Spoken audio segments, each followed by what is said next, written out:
Hare Krishna. Welcome to our Sunday class. It is December 29th, 2019, the last class for 2019. I am in San Luis Obispo, California, in a hotel room. So, here we go. Om Namo Bhagavate Vasudevaya. Om Namo Bhagavate Vasudevaya. Om Namo Bhagavate Vasudevaya. So, today we begin with verse 1, 4, 17, and 18. Canto 1, Chapter 4, verses 17 and 18.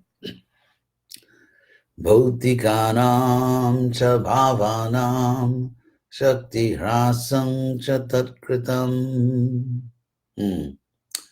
ashadadhanan niksatvan durmedhan hrasitayushat Durbhagancha janan viksha munir divyena chakshusha sarvavarnashramanang jadadhyo hitam amoghadrit. So, Prabhupada's translation for this verse is, he saw, Vyasa, that the sacrifices mentioned.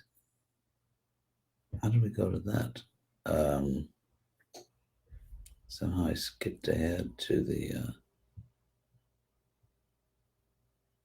Okay. So, the great sage, Vyasa, who was fully equipped in knowledge, could see through his transcendental vision the deterioration of everything material due to the influence of the age.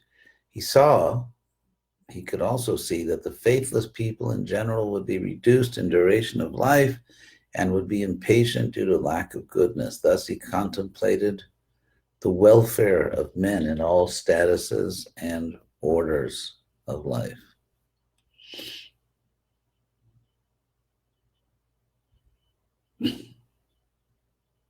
So read Prabhupada's purport. The unmanifested forces of time are so powerful that they reduce all matter to oblivion in due course. In Kali Yuga, the last millennium of a round of 4 millenniums, the power of all material objects deteriorates by the influence of time.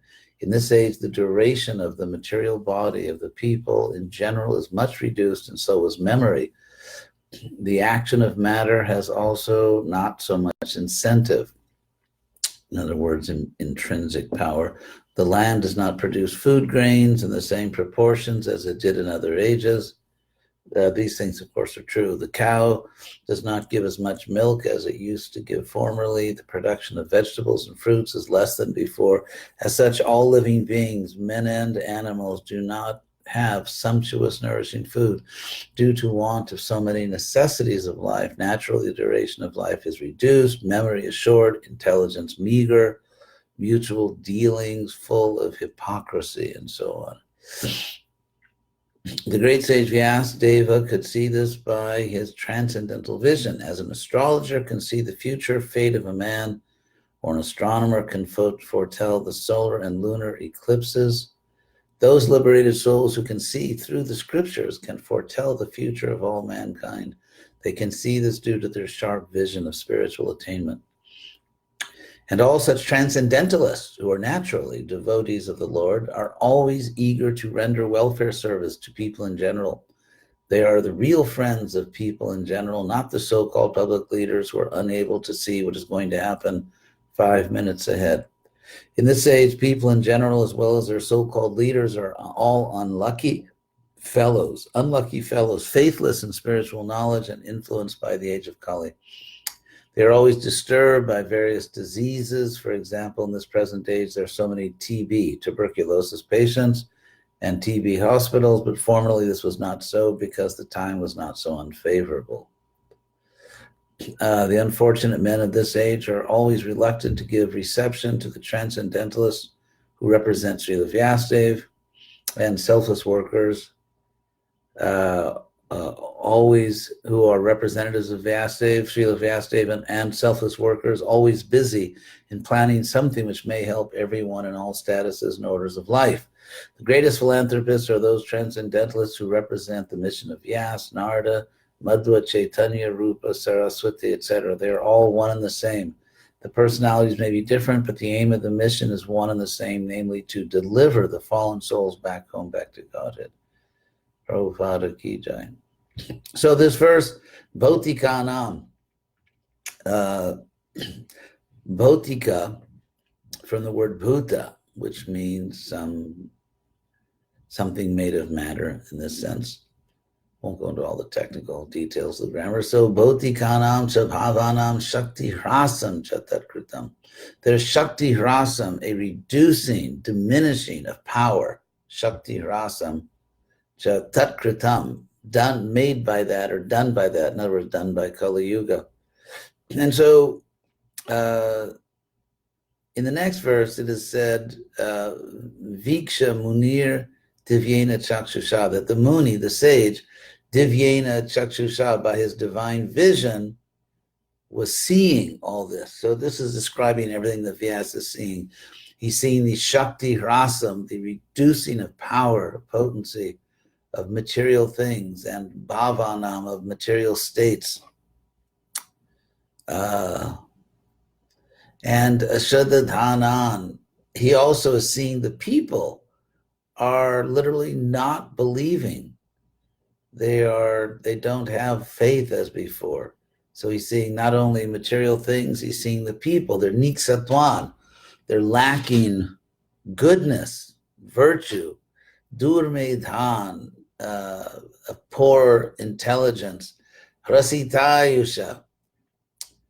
This word hrasita is the same as the word in the second line, shakti hrasam, here hrasita.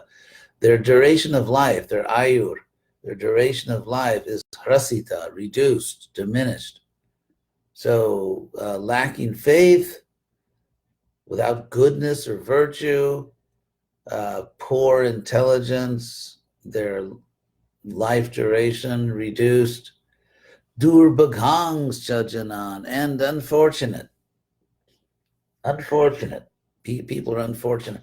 So seeing this with his transcendental vision, the sage, sarva varnashamanang jadadhyo hitam, dadhyo, he meditated on hitam, the welfare, the benefit, on what would benefit sarva varnashamanang, all the varnas and ashrams. Sometimes, of course, in preaching, we target this or that group, but ultimately, we have here Vyasa's example of deeply meditating upon the welfare, the benefit of all varnas and ashrams, all varnas and ashrams. And Vyasadeva was meditating upon this, and he was seeing all this when he is a Moghadrik. His vision is infallible, so it's unfailing. So he's seeing all these things, and he is a person whose vision does not fail. He gets things right. So what is he going to do about this? What is Vyasadeva going to do about this situation? So the next verse, Chatur hotram karma shuddham prajanang viksha vaidikam vyadadhat yajna santatyai vedam ekam chaturvidham. So also seeing that the Vedic sacrifice, Chatur Hotram, it's called Chatur Hotra because it is the standard Vedic sacrifice is conducted by 4 priests. These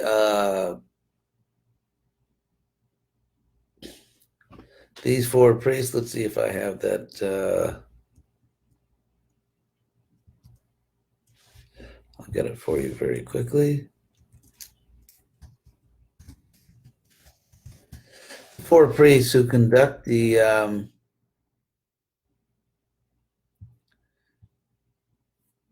oops, I'm going to these websites, but they're the wrong ones. Hold it 1 second. I'll get this for you.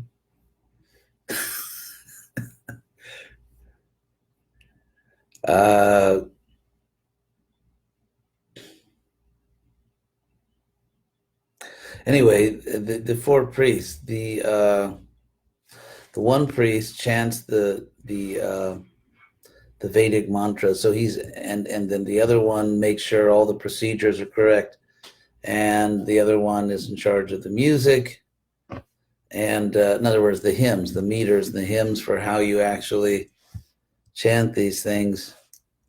And oh, here it is. Okay, sorry, everybody. A little delay. Let's see. We'll get that for you right now. What is it? Because that's actually what these verses are going to talk about now. So I wanted you to know exactly what is being talked about. So Chaturhotram, which is mentioned here, is a sacrifice, Vedic sacrifice performed by the four chief priests, the Hotar. The Hotar actually is expert in the Rig Veda, which is all the hymns, the Advaryu. In the Yajur Veda, he knows the procedures. The Udgatar, or literally the singer, is expert in the Sama Veda, which is all the hymns and meters for chanting. And the Brahman priest is in charge of the Atharva Veda. And the Brahman priest sort of watches, make sure there's no mistakes in the sacrifice. Otherwise, keeps silent, because the Atharva Veda is not chanted at the sacrifice. So, but here's the point: Chaturhotram. It's called Chaturhotram. It's the standard Vedic sacrifice with these four priests, which is karma shuddham. It is meant to produce pure actions, that by performing these sacrifices, people learn to act. They purify their actions so they don't. Of course, ultimately, Krishna says that in the Bhagavad Gita that Vedic sacrifices can be also karma kanda and have material goals. So that does not ultimately purify the soul, but the Vedic sacrifice done in a higher spirit does. So Prajanam Viksha Vaidikam. So seeing that the standard Vedic sacrifice is a way to purify the actions of people in general, and that it comes from the Vedas. Vyadadhan Yagya Santatyai. So in order to expand the sacrifice, Santatyai, in order to expand in the sense of to make it more, in order to facilitate, make it easier for Brahmins and people to perform, and for people in general to participate.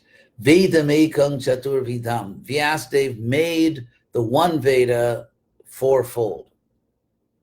He divided the Veda into four. And as we're going to see, he does that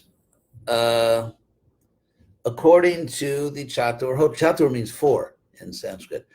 And so Vyasadeva considered that there are four aspects to the standard Vedic sacrifice. And so he put all the material for each one of these four aspects in its own Veda. So just as the Hotar priest is in charge of chanting the Rig Veda, so he took all those hymns from the Rig Veda and put them just into one book, the Rig Veda. And then you have the Advaryu priest, who is expert in the procedure, like first you do this, then you do that, then you do the other thing. And so Vyasadeva took all of the Vedic hymns, which explain all that, and put them in a separate book called the Yajur Veda. So the Hotars have their Veda, the Rig Veda, the Advaryus have their Veda, the Yajur Veda. Then there's the Udgatar, the one who knows how to sing the hymns, which is very important, the meter, the accents, and so on, the melodies. And so all that information was again put in a separate Veda called the Sama Veda. And then everything else, the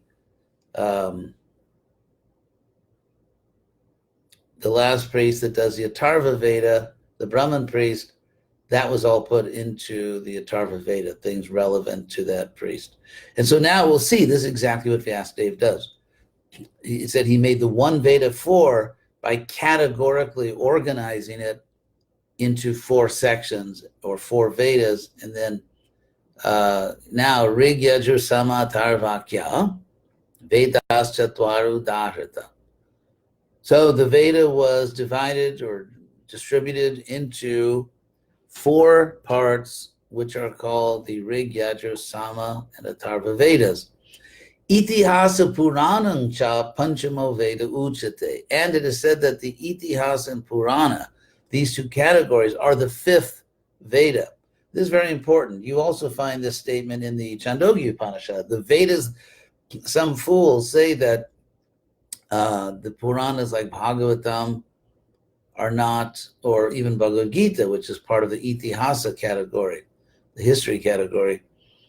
Some people say, oh, this is not really Vedic literature, but the Vedas themselves say that Itihasa Purana is the 5th Veda, Panchamo Veda Uchate.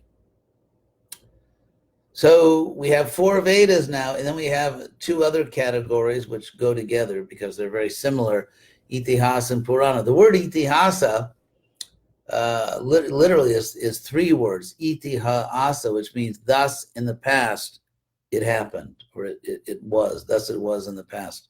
So the word for history means history. So Itihasa and then Purana, Panchamo Veda Uchate, are said to be the 5th Veda.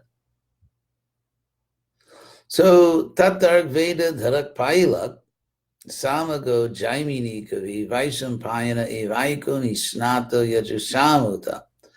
So historically, Vyasa gave each Veda to a leading sage and his community.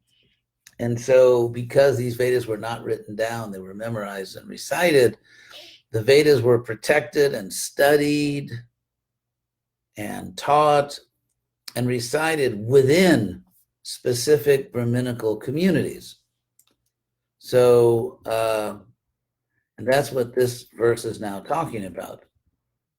That Tatra, therein, Paila, the sage Paila, became Rig Veda Dharak, the sustainer or the caretaker of, the guardian of, the steward of the Rig Veda. And Sama Go Jaimini Kavi, and the scholar Jaimini became Sama Go. He's the one that went, literally that went to the Sama Veda, or he's the one that became his, and he and his community became the superintendents, the guardians of the Sama Veda. Vaishampayana evaiko nishnata yajushamuta.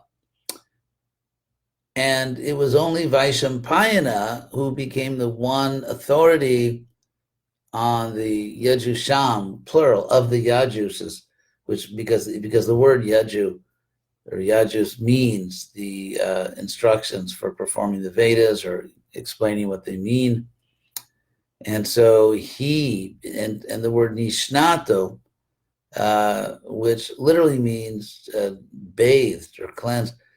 And it's translated here, well-versed, because when a Vedic student completed their studies, they would take a ritual bath, which was like part of the graduation. You would take a ritual bath to mark that you had completed your Vedic studies. You now knew the Vedas that you had studied. So therefore, in Sanskrit, the word Nishnato means expert, or someone who has completed their studies in a particular field, who was bathed. So tasmat gurum prapadyeta jigyasura. Anyway, so Vaishampayana alone, Vaishampayana Eva, became the one authority, the one person who graduated, so to speak, in studies of, or singular, not the only one, obviously, but he was a singular authority. He was a unique authority. in the hymns of the Yajurveda. So that, and Vaishampayana also is prominent in the Mahabharata, because at the beginning of Mahabharata, Vaishampayana narrates it to Janamejaya, the first part of the Mahabharata. So Vaishampayana was obviously an important sage. So then Atarvangita Sam Asit Sumantur Daruno Muni. So the translation of the BBT version is not quite literal. It actually says that the Atharva Veda was entrusted to, as Prabhupada says, the Angirasas, the Angiras. Angira Sam refers to a group of people who are followers of Angira Muni, and the Atharva Veda was entrusted specifically to Sumantu, Daruno, which actually means a dangerous sage, because the Atharva Veda has different curses and so on. So Sumantu is actually sort of a bit of a menacing figure because of his knowledge of the Atharva Veda. And then Itihasa Puranam cha Pitame Romaharshana. And my father, Pitame Romaharshana, this is Sutta speaking. Actually, Sutta is a title, like Vyasa is a title. It means the divider or the organizer, in this case of the Vedas. And Sutta was a word used to describe those who recited these Shastras, recited them to groups of people. And so Sutta, the person we call H.D.Goswami, of course, the word Goswami was not used during his life to mean a sage or sannyasi. But so his father was Romaharshana, who was killed by Balaram, if you remember, Romaharshana, and then his son was put in his place. So it's interesting, the word Romaharshana means hair raising, literally. So therefore, Sutta is his, in a sense, his name, his patronym, his name coming from his father's name is Romaharshani, Sutta. So, so Sutta himself took charge of the Itihasas and Puranas, and that's why if you read them, either Mahabharata or Bhagavatam, you find the speaker is Sutta, among other speakers, but one of the principal speakers or central speaker is Sutta. So he took charge of the Itihasa and Puranas. By the way, in the Itihasa category, the history category, there are two major works, which of course are the Ramayana and Mahabharata. They kind of exemplify the Itihasa category.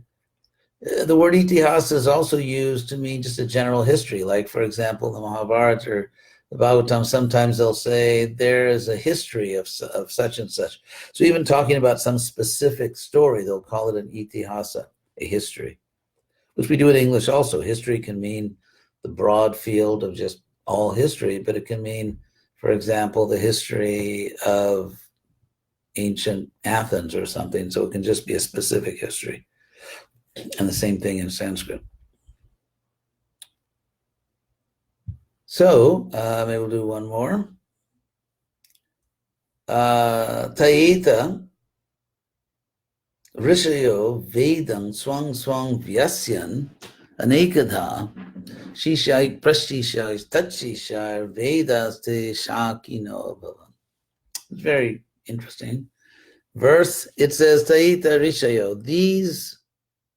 all of these sages, te ete, which means these very sages, Taeta Rishayo Vedam Swam Swam Vyasyan, expanding each one their own Veda, Anekadha, in many ways. So interesting, the verb here, Vyasyan, V means apart or division. And us means placing, so Vyasyan, dividing, categorizing. So here, that's what the word Vyasa means. So here the verb from the same root as Vyasa, the verb here is Vyasyan in declinable participle. So in other words, in a very poetic, clever way, Sutta is saying that these sages, all these great sages who received one of the Vedas, they represented Vyas, even because just as his name is Vyas, so they performed the action of Vyas, Vyasyan, further categorizing, further organizing. Vyas made the first general division, the great division of the one Veda into four, and then each of these, of the four sages who received one of the Vedas, together with their communities, they further organized these Vedas. That's the idea. Each one their own Veda. These very sages further organized their respective Vedas in many ways, and Shishai with Shishai, disciples, Prashishayas, grand disciples, and Tachishayar, and great grand disciples, and so on.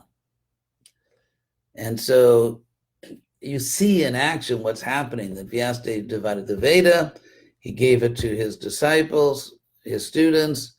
Now they're further organizing these Vedas and giving them to their students. And so Vedaste Shakino Bhavan. Literally, those Vedas became branched. In other words, and you see this in the Brahmin literature. Each Veda has its own explanatory text coming from within the particular school that protected one of the Vedas. And these explanatory literatures are called the Brahmin literature, and then you get Upanishads and so on and so forth. So the Vedas became branched. That's a little bit of history. So we'll just conclude with this last statement. Taiva Veda Durmedhaya Dharyante Purushaya Jita. So that people with poor intelligence, which is most people in Kali Yuga, same word, Durmedhaya, we had this word earlier, as a symptom of Kali Yuga. So that these very people, these very unintelligent people, or poor, the people with poor minds in Kali Yuga, so that Saiva Veda Durmedhaya, so that the Veda could be preserved for them. Evam, thus, Chakara Bhagavan Vyasa Kripana Vatsala. Thus Vyasa, who was very kind, very, very kind to suffering people, he acted in this way. Lord Vyasadeva, actually Bhagavan Vyasa, Lord Vyas acted in this way. And it said he made. So it doesn't say he wrote the Vedas, because there's no reference that Vyasadeva wrote the Vedas. He composed them. Evam Chakara Bhagavan, thus he acted. So thank you very much. I guess we will end here. And then next week we'll find out what else Vyasadeva did for people, to help the people. Let's see. I don't know if we have time for a question. I don't know if there are any questions here.